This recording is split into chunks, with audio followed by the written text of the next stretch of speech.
Bonjour, voici une petite vidéo vous permettant de bien comprendre le cas FEUTOP, chapitre 10, processus 5.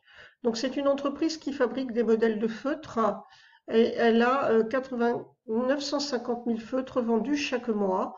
Nous avons une commande exceptionnelle de 300 000 feutres et il s'agit d'estimer la rentabilité de l'opération. Donc nous devons calculer le résultat total mensuel avec la commande et sans la commande nouvelle de feutres et de trouver le résultat supplémentaire généré par cette commande. Ensuite, nous observerons quelles charges sont inchangées, quelles sont les charges supplémentaires qui sont induites par la commande exceptionnelle, c'est-à-dire entraînées par la commande exceptionnelle. Et puis enfin, voir effectivement si on pourrait travailler autrement pour calculer le résultat mensuel de la commande et enfin ce que l'on peut en déduire.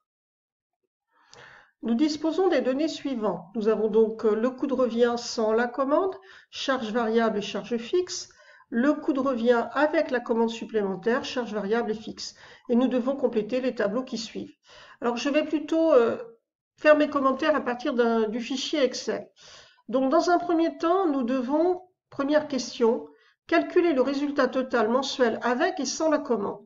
Donc, bien évidemment, on va s'appuyer sur le coût de revient.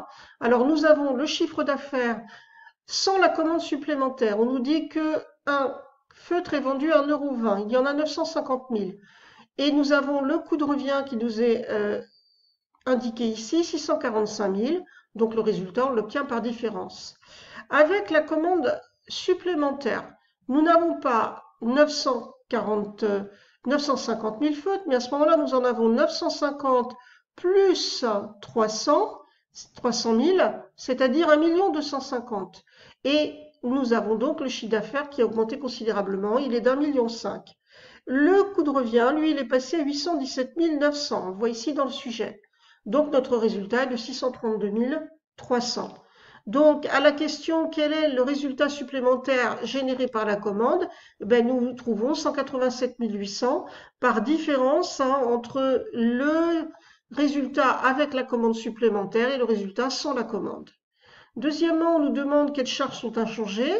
Bien, on observe que dans les deux cas de figure, nos charges fixes restent les mêmes. Troisièmement, quelles sont les charges supplémentaires induites par la commande supplémentaire? Il va suffire tout simplement de comparer le montant ici des achats de feutres. Alors, on va trouver ici par différence entre les 332 000 que nous avons là dans le sujet et les 437 500, donc la cellule ici D3 et la cellule D16 de notre feuille donnée. Donc on trouve par différence 105 000. Idem, même raisonnement pour la main-d'œuvre et pour les frais de distribution. On a donc 172 200 de charges supplémentaires. Et il ne s'agit que de charges variables. Question 4. On aurait pu calculer le résultat mensuel autrement. Alors comment? Tout simplement en prenant les 300 000 feutres qui sont vendus et ils sont vendus à un prix d'1,20 €. On va ensuite calculer le coût supplémentaire généré par la commande par différence entre les charges variables avec commande et sans commande.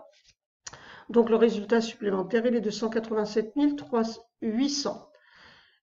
Qu'est-ce qu'on peut en déduire? On peut en déduire qu'au lieu de calculer un coût complet, on aurait pu simplement calculer un coût partiel.